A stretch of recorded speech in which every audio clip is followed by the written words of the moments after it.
Now, in a little under 2 hours' time, St Paul's Cathedral will hold its first ever iftar to mark the end of today's Ramadan fast for Muslims.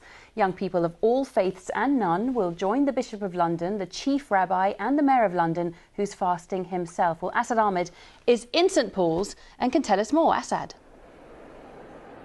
Alice, if London wanted to send a message of interfaith unity around the world, there's probably nowhere more magnificent it could do it than here, St Paul's Cathedral. That's why, for the first time in its 322-year history, it's holding a Muslim iftar. That's a breaking of the fast during this, the holy month of Ramadan. I'll tell you more about that in a moment. But first, there are some Muslims in South London who are trying to end the confusion as to when Ramadan actually begins by looking up at the skies. Miriam Francois has been speaking to them. Allahu Akbar, Allah. As the sun sets in South London, local Muslims have gathered to see whether the new moon, which marks the beginning of the Islamic month of Ramadan, can be spotted. What happens when you spot the new moon?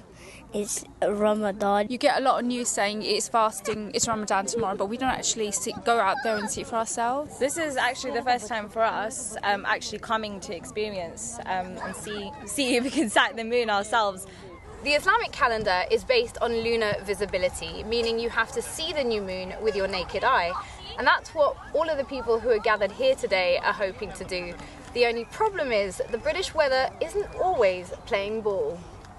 Now our problem is it's totally cloudy. Sheikh Suleiman Ghani is the Imam at Purley Islamic Community Centre, which is getting ready to welcome worshippers for Ramadan. The main confusion is, do we follow local sighting or do we follow global sighting? He's been educating his community on how to identify the new crescent moon. It is the rays of the sun which falls on the moon, and that is what we are able to see. But the debate over the start of Ramadan isn't purely academic. If you want to take time off work, you don't know which day. We always end up doing it a day later, and then my brother is always at work. The weather may have thwarted the moon sighting on this occasion, but Muslims here are hopeful they can establish their own UK-based Islamic calendar in the future. Miriam Francois, BBC London News, Purley. Well, Ramadan has definitely begun, I can tell you that. And here at St Paul's, there are over 100 young people who have come to join the iftar. Hannah, first of all, you're Jewish. You're here in a cathedral to observe the iftar, which Muslims do. That sends a message out by itself, doesn't it?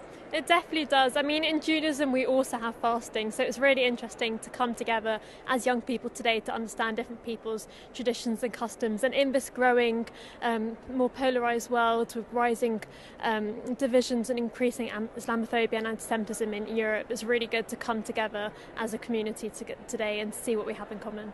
And Jack, you are of no faith, but you're here, you want to be a part of it. Yeah, I think it's brilliant that St Paul's and the Naz Legacy Foundation are bringing together young people, empowering them, putting them centre stage so we can discuss faith issues. And Enab, you're a Muslim, one of a million here in London. What does it mean to you for St Paul's to open its doors for an iftar? It gives me so much strength. It makes me feel so empowered that we're here with different faith leaders, politicians, giving a message of strength and unity to the rest of the world. And Hardeep, you're here as a Sikh, a proud Sikh here, joining in too. Absolutely, very great pleasure to be here, and I think it's really important to partake in each other's cultural traditions. By doing so, we are able to understand each other better and move forward as a humanity. Certainly does. Bishop of London, you've heard what the young people have to say. You've opened your doors. Why was it so important you opened your doors this year? Well, everyone's welcome, but this represents London, people of all faith and of no faith, and it's just so important for us to understand what we have in common, but also celebrate our differences, and that's good for a cohesive London. And coming so close after what happened in Sri Lanka and New Zealand as well. Absolutely. It's so important that those of us of faith, when one faith is injured, we're all injured. And so therefore we're standing together with each other, but also saying that difference is important and we should celebrate it. It should not be feared.